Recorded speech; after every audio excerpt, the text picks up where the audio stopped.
Hello everyone, I hope you are doing great. Welcome back to the channel. आज हम बात करेंगे जब दो न्यूक्लियर पावर्स इंडिया और पाकिस्तान आपस में मैदानी जंग में आमने सामने आएंगे तो उसके क्या इम्पैक्ट्स होंगे इन्वायरमेंटल पर्सपेक्टिव में, इकोनॉमिक पर्सपेक्टिव में और ह्यूमन लॉस के पर्सपेक्टिव में। This is not just about weapons, it is about water, air, bread and breath. हर मिसाइल के पीछे सिर्फ एक टारगेट नहीं होता, एक पूरा निजाम होता है जो कि तबाह हो जाता है। चाहे वो इकोनॉमी हो, इन्वायरमेंट हो, एजुकेशन हो, हेल्थ केयर सिस्टम हो and even emotions. In wars, there are no real winners, only irreversible losses. And when two nuclear neighbors collide with one another, like India and Pakistan, the price is paid not just on borders, but in the hearts of civilians, the breath of nature, and the boons of economy. आज हम बात करेंगे कि India और पाकिस्तान के बीच में अगर वॉर होती है तो उसके इकोनॉमिक इम्पैक्ट क्या होंगे, उसके इन्वायरमेंटल इम्पैक्ट्स क्या होंगे और उससे ह्यूमन डेवलपमेंट पे क्या इम्पैक्ट्स होंगे। जब भी इंडिया पाकिस्तान के बीच में टेंशन्स एस्केलेट हुई हैं, चाहे वो कारगिल हो, पुलवामा हो या लाइन ऑफ कंट्रोल पे जब स्किर्मिशेस हुई हैं, तो मीडिया सिर्फ और सिर्फ हेडलाइंस देता है। कैसे? जैसे स्ट्राइक सक्सेसफुल या फिर एनिमी न्यूट्रलाइज्ड। लेकिन असल सवाल ये है कि at what cost? Because behind every missile there lies economic fall out, environmental degradation and erosion of economic development, and these are the things no one dares to mention. ये conflict सिर्फ diplomatic dialogue को disrupt नहीं करते हैं, they also derail our collective future as a region. इससे हर एक चीज दरहम बरहम हो जाती है। Conflict does not just destroy cities, it poisons the planet. India और पाकिस्तान दोनों क्लाइमेट सेंसिटिव रीजन हैं और क्लाइमेट चेंज के इम्पैक्ट्स ऑलरेडी दोनों कंट्रीज में विजिबल हैं 21st सेंचुरी में। अगर वॉर होती है तो 95% फ्रेश वाटर पोल्यूटेड हो जाएगा या डिस्ट्रॉय हो जाएगा। फूड इनसिक्योरिटी होगी दोनों कंट्रीज में क्योंकि एग्रीकल्चर डिस्टर्ब होगा।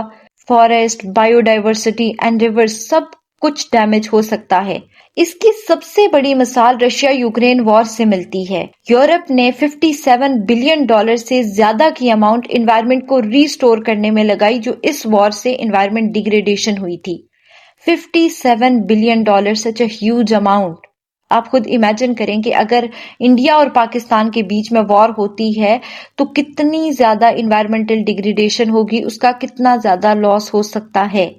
अगर हम इकोनॉमिक पर्सपेक्टिव की बात करें तो कुछ इंटरनेशनल एस्टिमेट्स के मुताबिक Pakistan could lose up to $670 billion in a full scale war and India could lose over $1.2 trillion. और ये सब सिर्फ और सिर्फ एक वॉर के इम्पैक्ट से। Remember, even a few days of military escalation can undo years of fiscal planning and stability. Imagine कि सालों से बनाया हुआ सिस्टम एक मिनट में तबाह बर्बाद हो जाता है। कारगिल की एग्जाम्पल ले लें।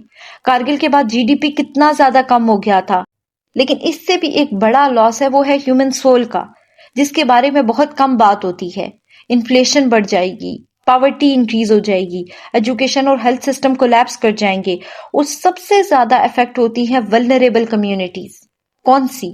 जो कि बॉर्डर के नजदीक जो गांव होते हैं, माइनॉरिटीज और जो डिस्प्लेस्ड फैमिलीज होती हैं वो।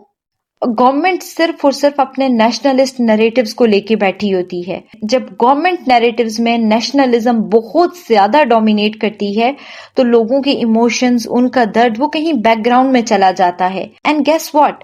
Innocent civilians become collateral in the war they never asked for.